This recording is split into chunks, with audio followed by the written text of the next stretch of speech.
ये कहानी ठरक की है, ठरक के आग की है। ठरक की आग जब शुरू होती है तब कहाँ जाकर रुकती है, इसे इस फिल्म में दिखाया गया है। कहानी शुरू करने से पहले अगर आपने हमारे चैनल को सब्सक्राइब नहीं किया तो सब्सक्राइब कर लीजिए और बेल आइकन दबा दीजिए। इस फिल्म की शुरुआत होती है एक अमीर रैकी फैमिली से। इस फैमिली का हेड है एडवार्डो सीनियर। उसने बहुत पहले इस फैमिली का बिजनेस शुरू किया था, टेक्सटाइल मैन्युफैक्चरिंग का। मिलान में ये फैक्ट्री इतनी चली और ये बिजनेस इतना एक्सपेंड हुआ कि अब एडवार्डो सीनियर कंफ्यूज है कि इसका उत्तराधिकारी वो किसे बनाए। एडवार्डो सीनियर का बेटा है टांक्रेडी और उसकी वाइफ है एमा। टांक्रेडी एमा से रशिया में मिला था, दोनों की नज़रें वहाँ पे मिली और फिर दोनों ने शादी कर ली। एडवार्डो सीनियर का आज बर्थडे है, इसलिए उसने आज फॉर्मल डिनर पार्टी थ्रो की है। टांक्रेडी और एमा का बड़ा बेटा है एडवार्डो जूनियर, आज वो एक कॉम्पिटिशन में हार गया है। इसके चलते इस घर के नौकर उसका मजाक उड़ा रहे हैं, आपस में बातें कर रहे हैं। और ये सब तब हुआ है जब एडवार्डो सीनियर का बर्थडे है। एडवार्डो जूनियर जब यहाँ पहुँचा है तब वो बताता है कि उसने अपनी गर्लफ्रेंड को इनवाइट किया है। उसका नाम एवा है। एवा योगोनिनी फैमिली की प्रोमिनेंट मेंबर है। एडवार्डो जूनियर कहता है कि वो उससे शादी करना चाहता है। एडवार्डो जूनियर का छोटा भाई है ज्ञानकुला और उसकी बहन है एलिजाबेटा। उनके सामने जब ऊखा सर्व किया जाता है तब दोनों इसकी कंप्लेन करते हैं। ऊखा एक स्पेशल डिश है जिसे एमा रशिया से लेकर आई थी। वो इस डिश की एक्सपर्ट है। ये डिश एक स्पेशल रशियन सूप है जो कि रशिया में बड़ा फेमस हुआ था, पर दरअसल इसे एमा की माँ ने ईजाद किया था। एमा की माँ से एमा ने सीखा और इस फैमिली में वो अक्सर इसे बनाती है। इस फैमिली डिनर के दौरान एडवार्डो सीनियर ये अनाउंस करता है कि अपने फैमिली बिजनेस को अपने बेटे टांग्रेडी को और साथ में अपने पोते एडवार्डो जूनियर को देने को जा रहा है। डिनर पर ही एलिजाबेटा अपने ग्रैंडफादर को एक आर्ट वर्क प्रेजेंट करती है जो कि उसने लंदन में बनाया था। इस बर्थडे सेलिब्रेशन के दौरान ही एडवार्डो जूनियर का एक फ्रेंड अचानक से यहाँ अपीयर होता है। इसका नाम एंटोनियो है। एंटोनियो एक शेफ है जिसके साथ एडवार्डो जूनियर मिलकर फ्यूचर में बिजनेस शुरू करना चाहता है। यहाँ पता चलता है कि एंटोनियो वही शख्स है जिसने एडवार्डो जूनियर को शेफ कंपटीशन में हरा दिया था। एंटोनियो अपने साथ एक खूबसूरत सा केक लाया है गिफ्ट के तौर पर। एडवार्डो एंटोनियो को यहाँ सबसे मिलाता है, खासकर अपनी माँ एमा से भी। इस पार्टी के दौरान एमा एक सीडी डिस्कवर करती है। ये सीडी दरअसल एलिजाबेटा की तरफ से नोट है अपने भाई एडवार्डो के लिए। इसमें वो रिवील करती है कि वो लेस्बियन है। इसमें वो अपनी एक औरत के साथ प्रेम कहानी को बताती है। ये सब जानकर एमा बड़ी अपसेट हुई है। इधर एडवार्डो जूनियर एंटोनियो से मिलने एंटोनियो के फादर के रेस्टोरेंट में जाता है। यहाँ दोनों ये प्लान करते हैं कि फ्यूचर में ये रेस्टोरेंट साथ में खोलेंगे। ये सब एंटोनियो के फादर की प्रॉपर्टी में करेंगे। कुछ महीनों के बाद हम देखते हैं कि एमा एंटोनियो के रेस्टोरेंट में लंच पर जाती है। यहाँ उसके साथ रोरी भी है और साथ में ईवा भी है।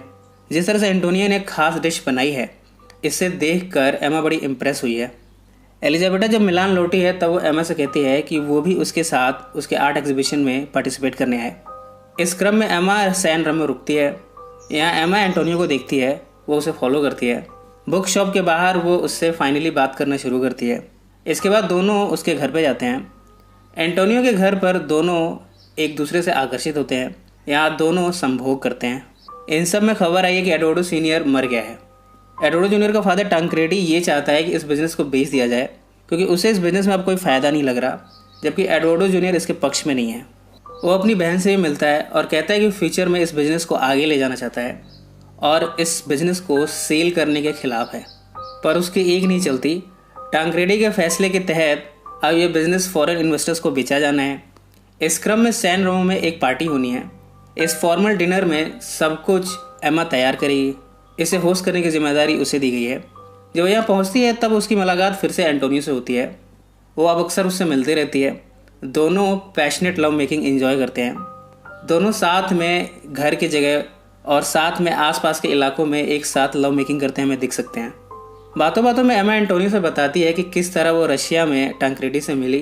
टांक्रेडी उस समय शिकार करने आया था। इसके बाद दोनों का प्यार हुआ और दोनों ने शादी कर ली। यहाँ पर एंटोनियो एमा के बालों को काटता है और उसे यहीं पर छोड़ देता है। बाद में जब एडवार्डो जूनियर यहाँ पर आता है तब वो इस बालों को देखता है। उसे यहाँ पर कुछ शक होता है। एमा और एंटोनियो की मुलाकातों में एमा एंटोनियो को अपनी स्पेशल डिश ऊखा को बनाना सिखाती है। कुछ दिनों के बाद डिनर की रात आ गई है।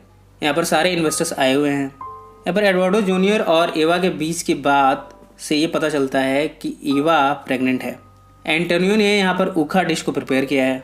जब एडवार्डो इस डिश को देखता है तब उससे एंटोनियो पर शक होता है कि आखिर एंटोनियो को उसकी माँ की डिश के बारे में कैसे पता चला। वो ये फिगर आउट कर लेता है कि एंटोनियो से उसकी माँ का अफेयर है। वो गुस्से में इस बिल्डिंग से बाहर निकलता है।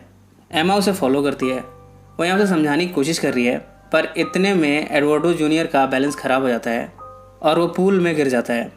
इस दुर्घटना से उसे ब्रेन हैमरेज हुआ है और वो हॉस्पिटल में दम तोड़ देता है। सिमेट्री में जब इसका फ्यूनरल हो रहा है तब टैंक्रेडी एमा को कंसोल करने की कोशिश करता है।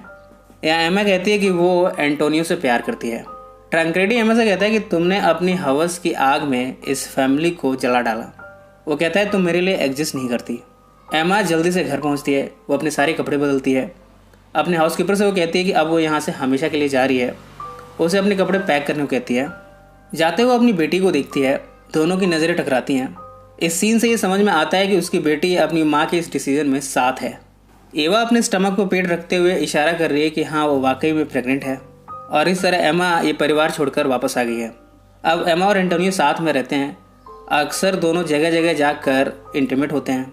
फिल्म के एंड के सीन में एक पहाड़ की गुफा में हमें दोनों को एक साथ संभोग करते हुए दिखाया जाता है और ये फिल्म यही समाप्त हो जाती है। ये फिल्म एमा के संभोग की डिज़ायर, वासनामयी होना और भोग विलास से परिपूर्ण होने को दर्शाती है।